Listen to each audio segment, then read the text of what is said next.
subscribe to our channel and press the bell icon. प्रिय विद्यार्थी मित्रों, 9वीं कक्षा की हिंदी लोकवाणी इसके कक्षा 9वीं के चौथे पाठ साहित्य की निष्कपट विधा है डायरी। इसके पहले वीडियो में आप तमाम का स्वागत है। आपको हमारा वीडियो पसंद आए तो इसे लाइक कीजिए, शेयर कीजिए, हमारे चैनल को सब्सक्राइब कीजिए, इस वीडियो को आखिर तक देखिए। इस पाठ को कुबेर कुमावत जी ने लिखा है। अब प्रस्तुत निबंध जो है किस बारे में है? प्रस्तुत निबंध में कुबेर कुमावत जी ने डायरी विधा के इतिहास, इसके लेखन की प्रक्रिया, अन्य विधाओं से इसमें अंतर, महत्व तथा डायरी लिखने में बढ़ती जाने वाली सावधानियां आदि पर प्रकाश डाला है। चलिए पहले परिचय हासिल करते हैं।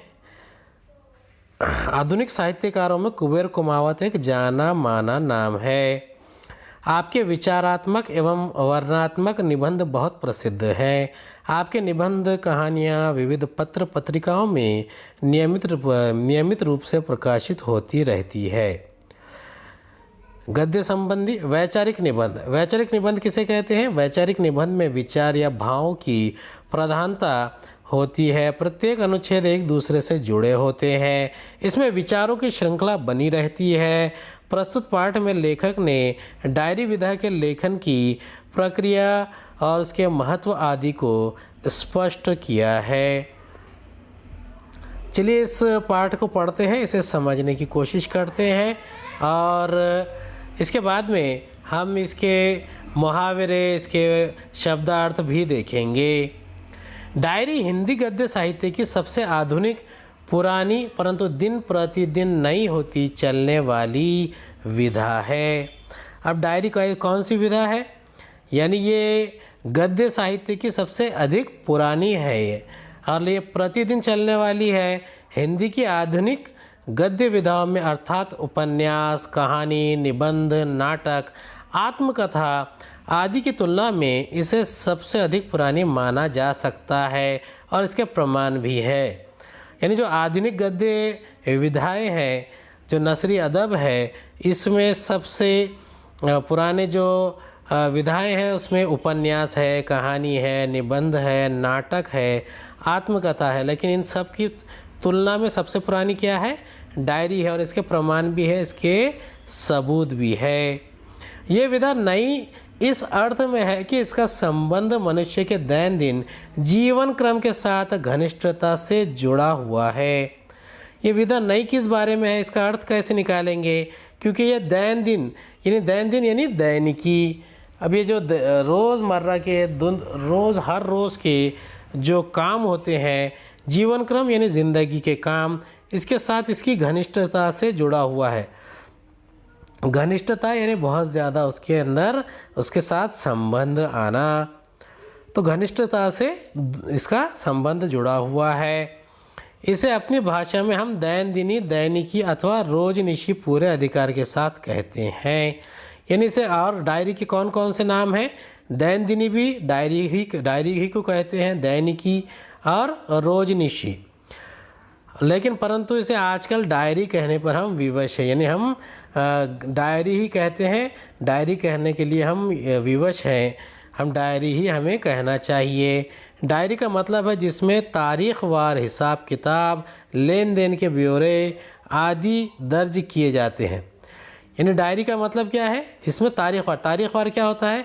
यानी जो जिस दिनांक के हिसाब से, जिस तारीख़ के हिसाब से हिसाब किताब लिखा रहता है, चाहे वो रोज़मर्रा का ख़र्च हो, आने जाने का ख़र्च हो, या घर के महीने का ख़र्च हो। और लेन देन के ब्यौरे यानी लेन देन जो करते हैं उसके बारे में जो हिसाब होता है, उसकी जो तफसील दर्ज होती है, उसे कहते हैं। डायरी का यह अत्यंत सामान्य और साधारण परिचय है। यानी ये जो परिचय है, ये डायरी का सामान्य और साधारण परिचय है। आम जनता को डायरी के विशिष्ट स्वरूप की दूर दूर तक जानकारी नहीं है। विशिष्ट स्वरूप यानी कोई विशेष स्वरूप जो होता है, उसकी जानकारी आम जनता को दूर दूर तक नहीं है। हिंदी गद्य साहित्य के विकास, उन्नति एवं उत्कर्ष में दैनंदिनी का योगदान अतुल्य है। उत्कर्ष यानी उत्थान, अतुल्य जिसकी तुलना न की जा सके, ऐसा कह सकते हैं। अब हिंदी गद्य साहित्य में यानी हिंदी नसरी अदब में अब इसका जो विकास है यानी किसका विकास हो रहा है, हिंदी का विकास। उन्नति, उन्नति के मायने भी तरक्की, विकास एवं उत्कर्ष, उत्कर्ष के मायने उत्थान होना, बहुत ज़्यादा जल्दी से उसमें तेज़ रफ्तारी से बढ़ोतरी होना। तो उसमें दैनंदिनी का योगदान अतुल्य है, नहीं जिसकी तुलना नहीं की जा सकती। ये विडंबना ही है कि उसकी अब तक की हिंदी में उपेक्षा ही होती आई है। यानी ये एक बहुत ही अजीब बात हो रही है कि अभी तक के डायरी की हमेशा से उपेक्षा होती आई है, उसे जो मकाम मिलना था वो नहीं मिला। कोई इसे पिछड़ी विधा तो कोई इसे अदर्द साहित्यिक विधा मानता है। यानी कोई डायरी को बहुत ही ज़्यादा पिछड़ी विधा कहता है, यानी बहुत ही ज़्यादा जिसका कोई साहित्य में गणना नहीं की जा सकती उसे कह सकते, या कि कोई कहते भी है तो अधर्द साहित्यिक भी मानता है, यानी जो साहित्य के बजाय आधा साहित्य जिसमें आ सकता है। एक विद्वान तो यहाँ तक कहते हैं कि डायरी कुलीन विधा नहीं है।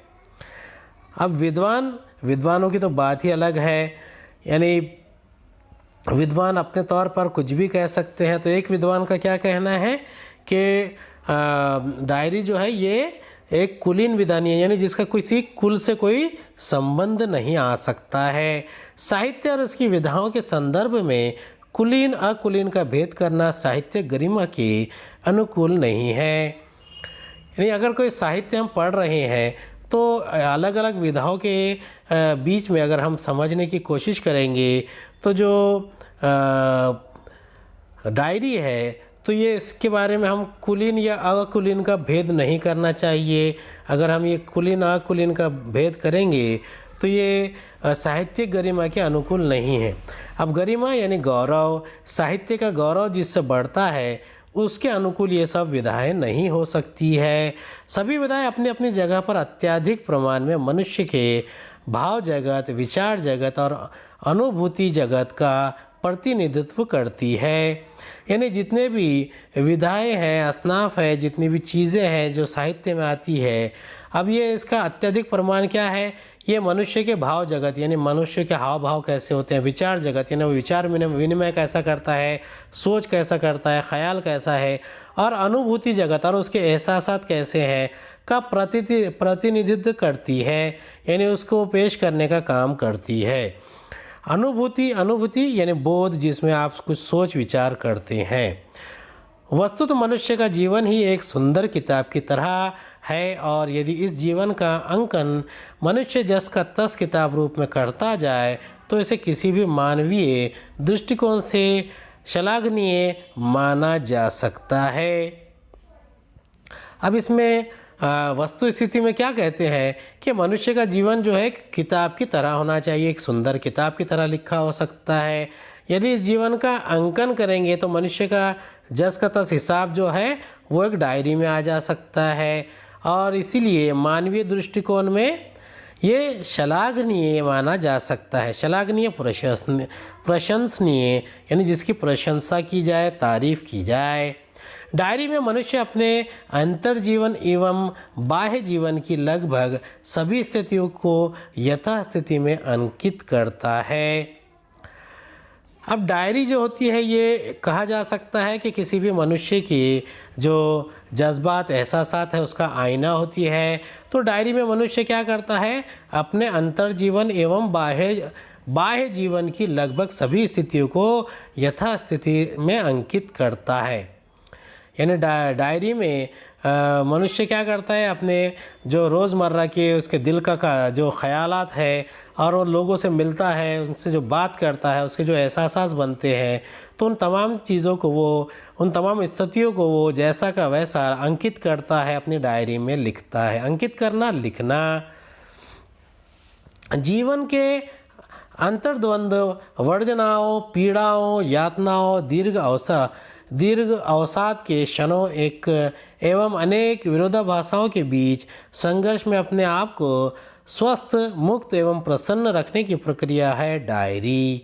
यानी डायरी क्या है, डायरी जो है ये जीवन के अंतर्द्वंद, ये अंतर्द्वंद यानी कि उसका जो जीवन के जो अंदरूनी दिल में जो ख़यालात आते हैं, मन में जो ख़यालात आते हैं, एक जंग छिड़ी होती है अच्छे और बुरे के बीच में, उसे अंतर्द्वंद कह सकते हैं। वर्जनाओं यानी किसी चीज़ को रोकना, वर्जित करना। पीड़ाओं यानी किसी किस्म की बीमारी से, परेशानियों से, प्रॉब्लम से दूर रहने की कोशिश करना। यातनाओं तकलीफ़ से। दीर्घ अवसाद के क्षणों, अवसाद यानी उदासी, बहुत देर तक के, बहुत लंबा जो उदासी छा जाती है, तो उसके जो क्षण होते हैं एवं अनेक विरोधाभासों के बीच संघर्ष में अपने आप को स्वस्थ, मुक्त एवं प्रसन्न रखने की प्रक्रिया डायरी है।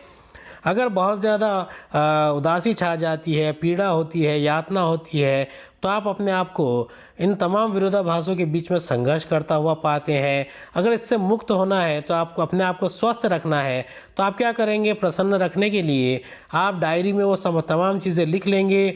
और इसीलिए अपने स्वरूप में डायरी एक प्रकाशन के योजना का भाग नहीं होती और ना ही लेखनीय महत्वाकांक्षा का रूप होती है। यानी डायरी को कोई प्रकाशन नहीं करता, वो अपनी ऑटोबायोग्राफी का हिस्सा नहीं होती। जबकि ऑटोबायोग्राफी ये जो आप बीती होती है वो बहुत छोटे हिस्से में आती है, जबकि डायरी में आपके बहुत छोटी छोटी बातें भी दर्ज होती है, लिखी होती है। अब ये इस किस्म की महत्वाकांक्षा कोई भी नहीं पालेगा कि उसके निजी ज़िंदगी की बातें वहाँ पर आए। साहित्य की अन्य विधाओं के पीछे उनका प्रकाशन और तत्पश्चात प्रतिष्ठा प्राप्त करने की मंशा होती है। यानी साहित्य की जो अन्य विधाएं हैं, दूसरे जो असनाफ़ सुखन हैं, उसमें क्या होता है कि उसका प्रकाशन करते हैं, जैसे कि उपन्यास है, कविता है, या फिर दूसरे गज़ल है, तो उसको हम क्या करते हैं? लिखते हैं और उसका प्रकाशन करते हैं। लेकिन तत्पश्चात क्या करते हैं? इससे प्रतिष्ठा भी प्राप्त होती है। लेकिन डायरी से लिखने में हमारी कोई प्रतिष्ठा प्राप्त करने की मंशा नहीं होती, हमारी सोच नहीं होती।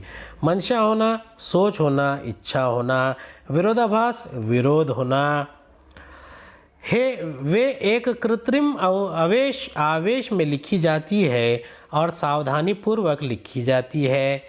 यानी वे एक कृत्रिम आवेश में लिखी जाती है और सावधानी पूर्वक लिखी जाती है। यानी अपने ही ख़यालात में, विरोधाभास में, गुस्से में, सहिष्णुता में, या फिर सावधानी पूर्वक आप डायरी लिखते हैं। जबकि दूसरी चीज़ें सावधानी पूर्वक लिखी जाती है, जैसे कि कविता है या साहित्य है या फिर कोई उपन्यास है। साहित्य की लगभग सभी विधाओं के सृजन कर्म के पीछे उसे प्रकाशित करने का उद्देश्य मूल होता है। यानी साहित्य की जितनी भी दूसरी विधाएं हैं, तो लगभग सभी में सृजन कर्म के पीछे उसे प्रकाशित करने का उद्देश्य मूल होता है। यानी कोई चीज़ अगर प्रकाशित होगी, तो प्रकाशित होने से ही आपको उसका लाभ भी होगा, फ़ायदा भी होगा। और इसीलिए ये तमाम विधाएं, जैसे कि उपन्यास है, कविता है, लिखी जाती है। डायरी में यह बात नहीं है। हिंदी में आज लगभग 150 के आसपास डायरियाँ प्रकाशित है और इनमें अधिकांश डायरियों के देहांत के पश्चात प्रकाश में आई है। कुछ तो अपने अंकित कालानुक्रम के 100 वर्ष बाद प्रकाशित हुई है।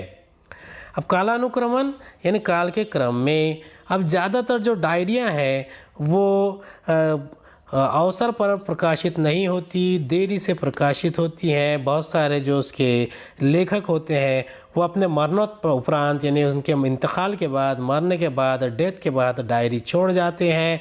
तो फिर उनके देहांत के पश्चात ही वो डायरियाँ लिखी जाती है। डायरी के लिए विषय वस्तु का कोई बंधन नहीं है। मनुष्य की अनुभूति एवं अनुभव जगत से संबंधित छोटी से छोटी एवं तुच्छ बात, प्रसंग, विचार या दृश्य आदि उसकी विषय वस्तु बन सकते हैं। और यह डायरी में तभी आ सकता है जब डायरीकार का अपने जीवन एवं परिवेश के प्रति दृष्टिकोण उदार एवं तटस्थ हो तथा आप अपने आप को व्यक्त करने की भावना बेलाग, निष्कपट एवं सच्ची हो। अब डायरी जो है ये एक विषय वस्तु तो इसमें तो कोई बंधन नहीं है, एक ऐसी विषय वस्तु है इसमें कोई बंधन नहीं है, लेकिन मनुष्य की जो अनुभूति होती है और वो अनुभव जगत से जो संबंधित छोटी से छोटी तुच्छ बात करने का उसके पास हौसला होता है, वो प्रसंग, विचार या दृश्य आदि उसकी विषय वस्तु बन सकते हैं। तो वो क्या करता है, डायरीकार जीवन एवं परिवेश के प्रति दृष्टिकोण उदार रखता है, तटस्थ हो, तब वो आपको व्यक्त करने की भावना बेलाग करेगा। निष्कपट एवं सच्ची बात को वो बहुत ही आसानी से लिख देगा, बयान करेगा। निष्कपट क्या होता है? निष्कपट यानी छल रहित, सीधा साधा। डायरी साहित्य की सबसे अधिक स्वाभाविक, सरल एवं आत्म प्रकटीकरण की सादगी से युक्त विधा है। यानी डायरी जो है साहित्य की सबसे अधिक स्वाभाविक, सरल, आत्म प्रकटीकरण की सादगी से युक्त विधा है। यानी इसमें डायरी में जितनी भी दूसरी विधाओं के मुकाबले में जो चीज़ें लिखी जाती है, जैसा साहित्य होता है, इसमें साहित्य स्वाभाविक होता है, सरल होता है। ये अभिव्यक्ति की प्रक्रिया से गुजरती धीरे धीरे और क्रमश अग्रसरित होने वाली विधा है। अग्रसरित आगे बढ़ाया हुआ, यानी ये विधा कैसी है कि ये अभिव्यक्ति में आहिस्ता आहिस्ता आगे से बढ़ती है और अग्रसरित होती है। डायरी में जो जीवन है वो सावधानी पूर्वक रचा हुआ जीवन नहीं है। डायरी में वो कसाव नहीं होता जो अन्य विधाओं में देखा जा सकता है। डायरी से पारदर्शक व्यक्तित्व की पहचान होती है, जिसमें सब कुछ निसंकोच उभर कर आता है। यानी डायरी जो है इसमें पारदर्शिता होती है और व्यक्तित्व की पहचान भी होती है और लोग निसंकोच तमाम चीज़ें साफ साफ लिख देते हैं। उम्मीद है आपको हमारा वीडियो पसंद आया होगा। अगले वीडियो में दोबारा मुलाकात होगी। खुदा हाफिज़।